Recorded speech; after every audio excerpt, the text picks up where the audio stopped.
Within the Reading Passport, I represent the world of passion, which sounds terribly exciting. I take that to mean the world of feelings and the world of relationships, which is squarely in the middle of the kind of subject area I like to write about and I like to read about.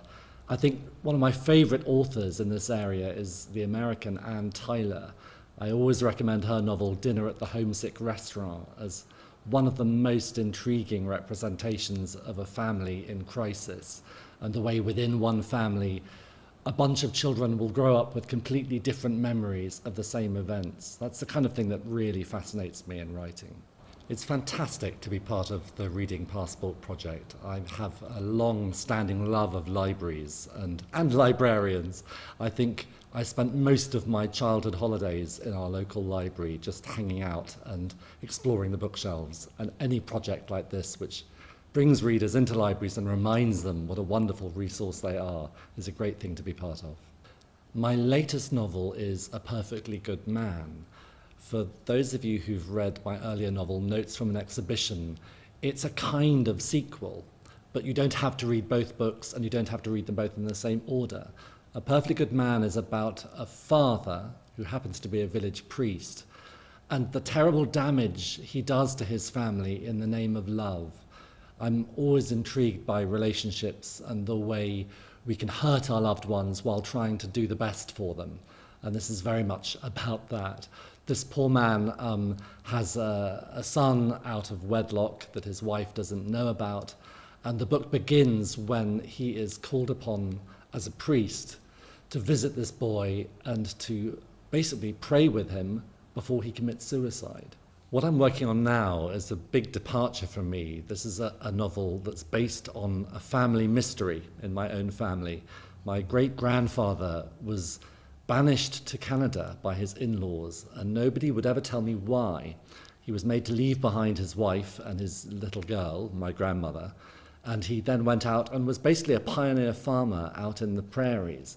Now that sounds quite dull in itself, but what I've done in exploring the mystery and in trying to solve it is to add in all sorts of adventure elements. And it's also a big, passionate love story as well. And parallel to that's called A Place Called Winter. And parallel to that, I've been working on something, again, completely different, which is a 3-part drama series for BBC One. But that doesn't yet have a date when it comes out. It's called Man in an Orange Shirt. And it's 3 separate but related stories, all of them love stories. I'm going to read a small passage from an early novel of mine called Rough Music, which is set in North Cornwall, not a million miles from where I'm sitting now, and is about a family having a holiday on the beach in a lovely house, only they're doing it at 2 different periods in their history, once back in the 1960s and once now. This passage comes from the 1960s bit, where the hero is a 7-year-old boy, and I thought it was appropriate because it's a passage about his love of reading. Overnight, the weather had changed. Something called a cyclonic gloom had arrived, bringing a thick lid of grey cloud and intermittent stinging showers that soon emptied the beach. It was, Julian decided, rather pleasant. For once, breakfast had brought no insistence on bracing outdoor activity or cultural expedition, and finding him guiltily curled up in an armchair with a book, Ma had merely stroked his hair and said what a relief it was he knew how to entertain himself. A particular stress in her comment plainly indicated Skip, who had already complained loudly about the weather and how there was nothing to do, and had twice been reprimanded for swearing. Ma was currently pacifying her with a shopping trip to Bodmin. The prose drew him in again, and he forgot to be a cat. Forgot all about Bill, in fact. It was a book he had read several times before and found himself rereading at least once a year. He felt compelled to do so only partly by the content of the stories, all of them sad and most of them unsettling. They were a little like Hans Christian Andersen's tales of Cold Kay with a shard of looking-glass in his heart, and the mermaid prepared for love to feel as though she walked on knife blades.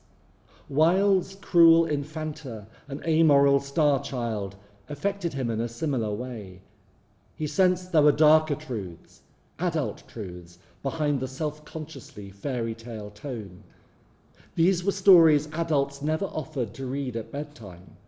There was something fascinatingly sickly about them too, like the fluttering of wounded birds or the terrible wincing of salt-sprinkled slugs. Life is savage, the stories said. People are vicious. But there is love, and there is a chill, unloving beauty in stars and flowers, and both can be admired.